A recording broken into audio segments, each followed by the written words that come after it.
like to protect the worksheet with a password, but still would like to be able to edit the revenue values for each of the quarters over here, for each month.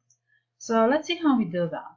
Because we would like to have all these B3, D10 in each of the quarters, I'm going to actually click on the first quarter and hold down Shift and click on the last one, and now they are all grouped. And then let's go ahead and select the cells we would like to be edited before protecting the worksheet.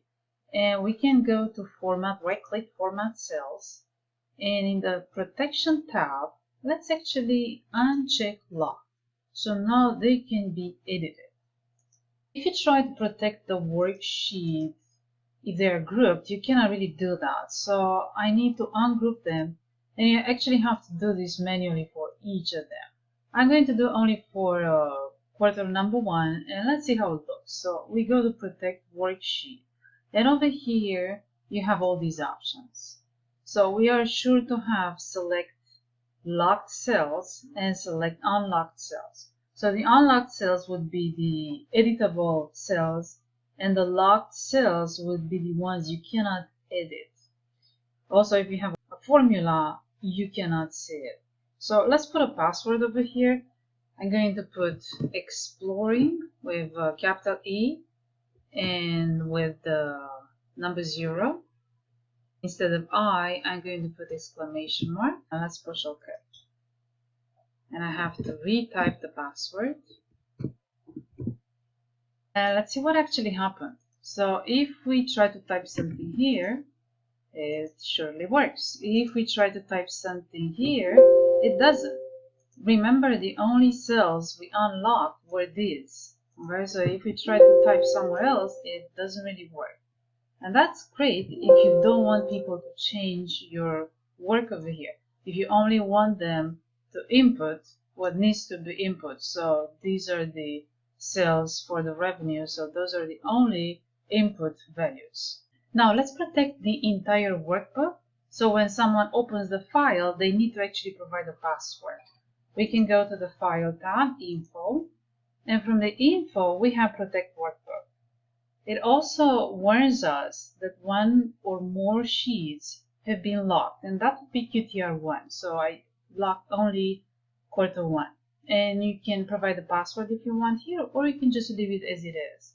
So let me go ahead and protect it with a password. So I'm going to choose Encrypt with Password.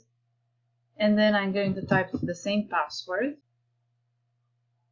And let's see what happens. So I have to provide again the password. I will close the file. And I'm going to save it. And let's see what happens if we open it up again.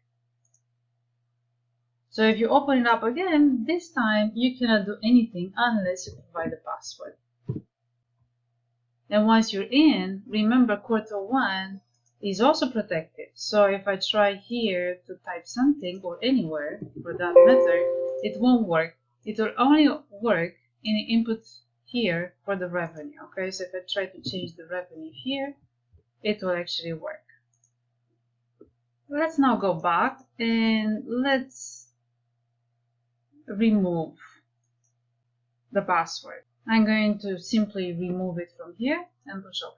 So now if we close the file and save and we open it up again, there is no password anymore. It will only be for the worksheet. We can also use another option. So if you go File Info from the Protect Workbook, we can use this option, Mark as Final. So that will let the readers know the document is final. Okay, so that's the final version. And push OK. Let's be marked as final. And let's push OK again. So when they open the document, this is what happens. They will see this warning. So if they try to do something, they cannot unless they read the warning, and then they can actually click on edit anyway, and then they will be able to do what they want.